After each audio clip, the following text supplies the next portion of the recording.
हाय, good morning. आज Sunday. Sunday म्हणल्यावर काय लेकरांना सुट्टी आणि आपल्या डोक्याला ताण. नाश्त्यासाठी एकाचं इडली आणि एकाला डोसे असं पाहिजे होतं. मी दोघांचंही ऐकलं नाही आणि बनवले आप्पे. आप्पे इतके छान झाले होते ना, मस्त त्याच्यासोबत शेंगदाण्याची चटणी बनवली आणि त्यांना खायला दिलं.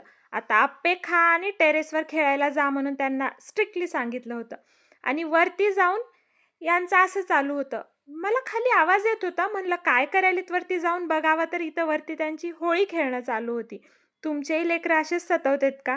कॉमेंटमध्ये नक्की सांगा. आणि हे डुग्गूचा आहे हेडफोन. तो काय म्हणत होता, की मी सॉन्ग ऐकायलो मम्मा, हे बघ माझे हेडफोन. असे कार्टून आहेत बघा आमच्या घरी. नंतर सौरभचे एक्झाम्स चालू होते. त्याची इतकी सीरियस स्टडी चालू होती, जसं काय तो किती स्टडी करतो की. थोड्या वेळ अभ्यासाला बसला आणि चला सगळी बॅग पॅक करून खेळायला उठला. चला बाय. असा जातो माझा दिवस.